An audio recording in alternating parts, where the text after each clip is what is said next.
Welcome, dear travelers of wisdom. Today we're exploring a question that has echoed through the ages. What is true happiness?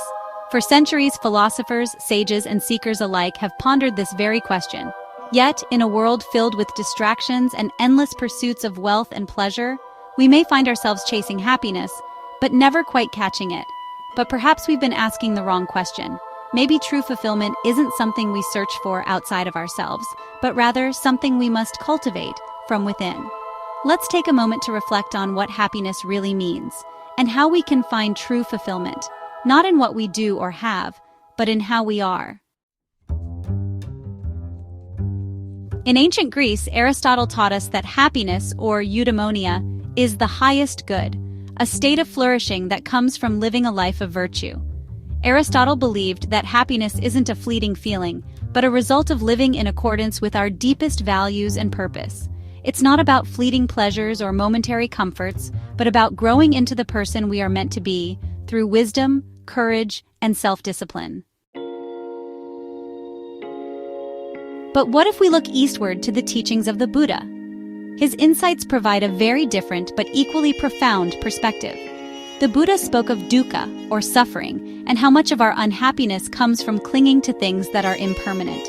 Our desires, our attachments to people, outcomes, and even our identities, they create suffering when we refuse to let go. True happiness, according to the Buddha, arises from liberation, the liberation from our attachments, and the freedom found in accepting the impermanence of life. When we let go of our need to control everything and embrace the present moment, we create space for peace. So we find that both Aristotle and Buddha have something in common. Their wisdom tells us that happiness isn't something to be acquired. It's a state of being.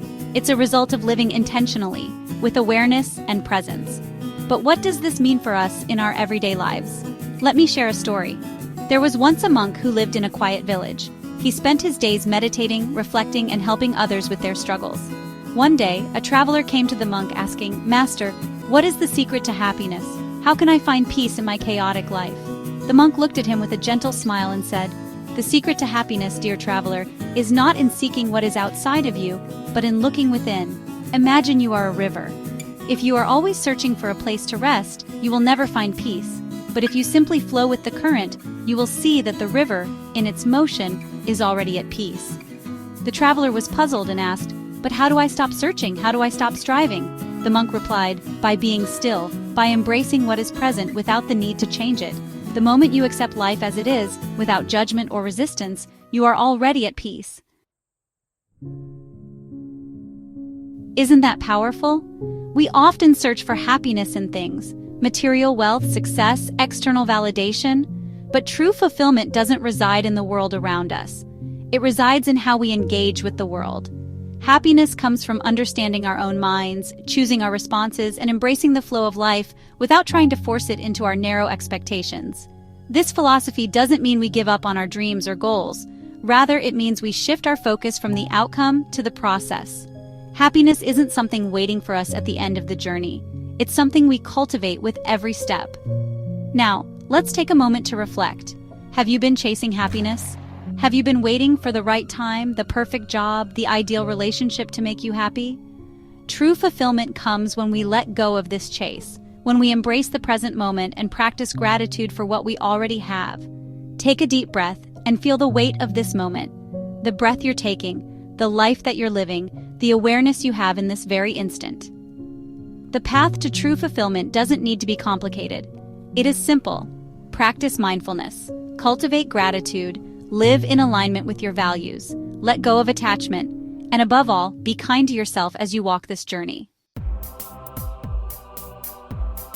So, as we conclude today's exploration of happiness, I invite you to ask yourself, what is it that you truly seek in life?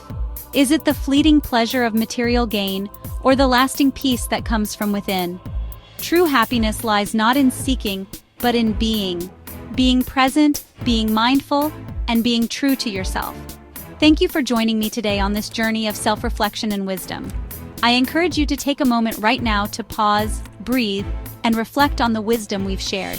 If this video resonated with you, be sure to like, share, and subscribe for more insights on living a meaningful and fulfilled life. And, if you feel inspired, share with me in the comments what brings you true happiness. Let's create a space of wisdom where we can all learn from each other's journeys. Remember, happiness isn't found in the chase, it's found in the stillness. Like, subscribe, and share to join the Glow Up Nation community and stay inspired with new philosophical insights and practical wisdom. Comment below with your thoughts on true fulfillment and how you cultivate happiness in your own life. Follow me on social media for daily reflections and more wisdom on living with purpose.